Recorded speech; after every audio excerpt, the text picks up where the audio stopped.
Сәлеметсіздер ме? Мен Оңайбай Көшеков атындағы Атырау агротехникалық колледжінің жерге орналастыру мамандығының арнайы пән оқытушысы Баймұқашева Неля Сериковна. Менің бүгінгі таныстырғалы отырған сіздерге сабағым топографиялық геодезиялық ізденіс жұмыстары пәні бойынша жерге орналастыру мамандық студенттеріне арналған топографиялық карталар бойынша есепті шығару тәжірибелік жұмысы. Жұмыстың мақсаты карта план арқылы масштаб дәлдігін анықтай білу, масштабқа байланысты есептерді шығара білу тәсілін меңгеру, инженерлік есептеулерді шығарып үйрену, инженерлік құрылыстарды жобалауда топопланды және картаны топо негізі ретінде қолдану. Масштаб неміс тілінен алынған, яғни маш өлшеуіш мөлшер және стап таяқ масштаб сөзінен алынған. Карта пландағы кесінді ұзындығының сол кесіндінің нақты ұзындығына қатынасы. Мысалы, 1/25.000 масштабта жергілікті жердегі нақты кесінді 25.000 есе кішірейіп планға орналасқан деп білу қажет. Мысалға, мына суреттен алатын болсақ, жергілікті жерде орналасқан учаске және оның ішіндегі ғимараттар көрсетілген. Тап осылай ешқандайда қағаз бетіне орналастыру мүмкін емес екендігін бәріміз де білеміз. Яғни біздер болашақ топо маман ретінде осы карталар мен пландармен жұмыс жасау үнемі қажет болғандықтан, біз осы масштабтың нақты есептермен жұмыс жасап үйренуіміз қажет. Суретте көріп отырғандай, мысалы, мына А ұзындығы мен В ұзындығының арасы 100 метр, 1000 метр болуы мүмкін. Осыны дәл осылай қағаз бетіне ешқандай өзгерсіз қағаз бетіне түсіру үшін оны бірнеше есе кішірейтуіміз қажет. 10.000 есе ма, 100.000 есе ма? Қалай А және В сызығын 10.000 есе кішірейтеміз, дәл солай мына ғимараттардың да қабырғаларын, барлық элементтерін осы учаскеде тұрған 10.000 есе кішірейтуіміз қажет. Яғни оны қағазға мынадай түрде алып келеді.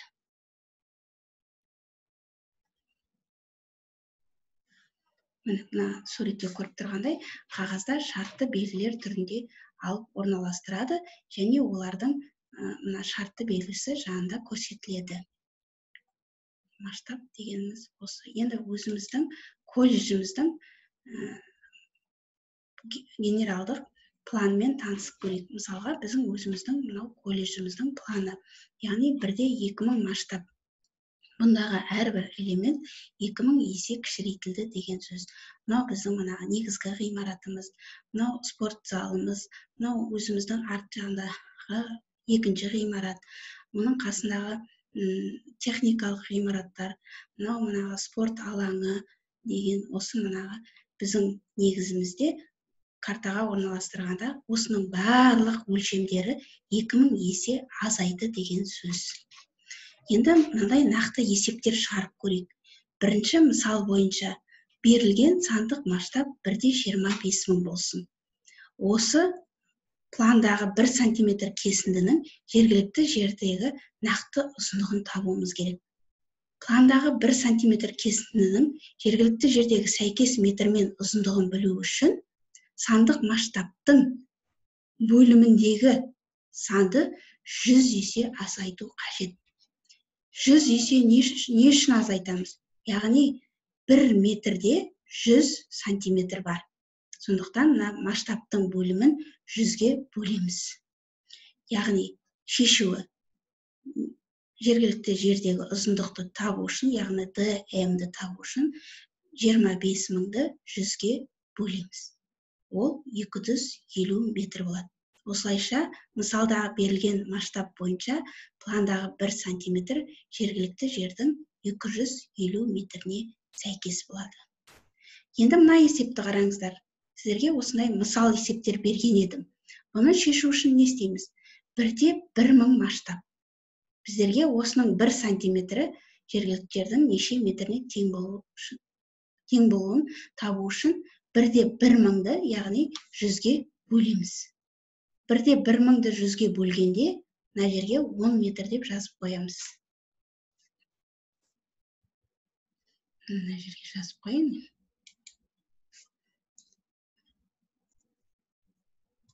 10 метрге тең. Мына 250-ді қараңдар. 1-де 250. Бұл яғни жергілікті жердегі участке 250 есе кішірейіп қағазға орналасты деген сөз. Яғни оның 1 сантиметрі 250-ді 100-ге бөлгенде 2,50 метр.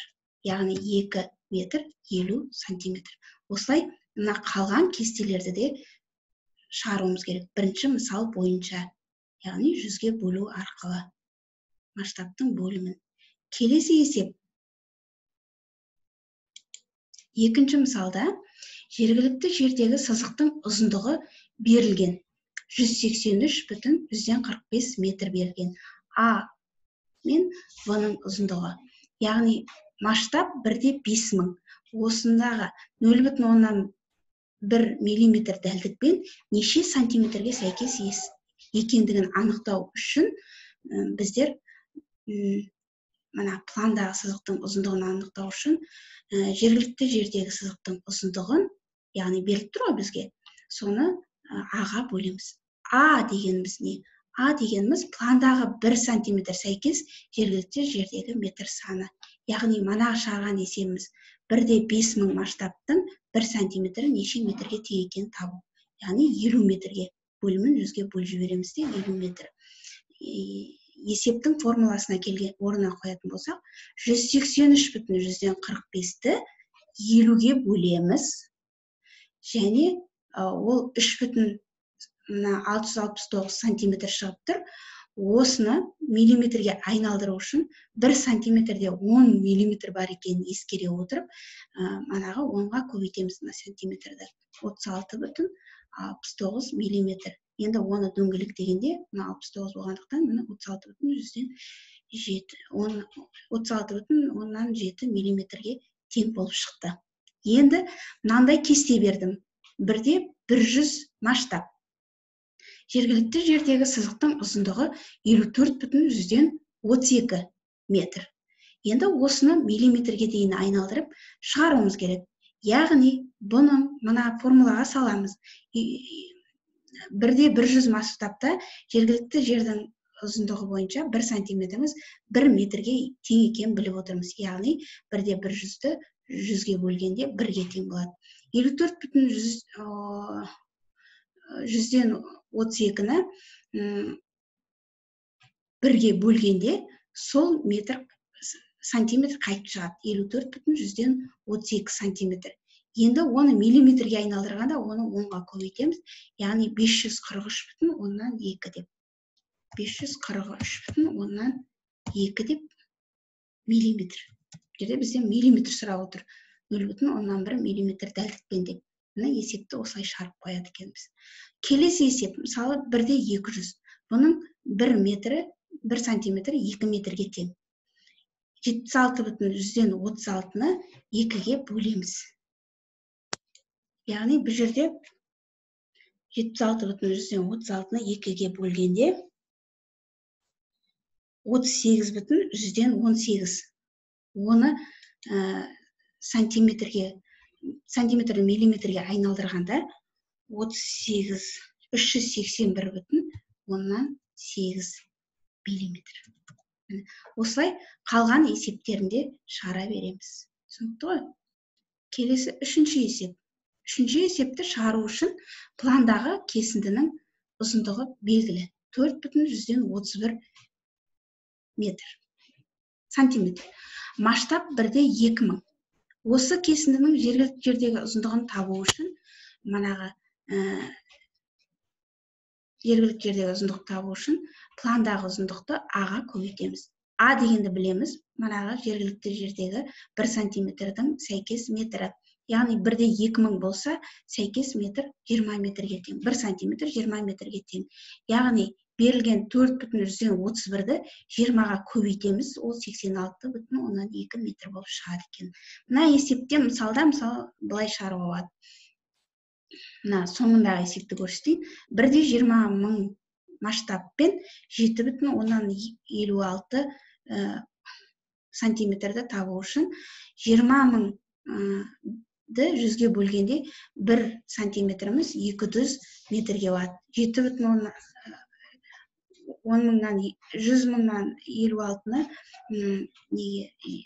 200-ге көбейткенде 1512 метр. Яғни, мына 1,20,000 масштаб бойынша 7,56 1512 метрге тең болады екен. Осылай масштабқа арналған есептерді шығаруға болады. Мысалдары көрсетілген мына кестелерді толтыруды сұраймын сіздерден.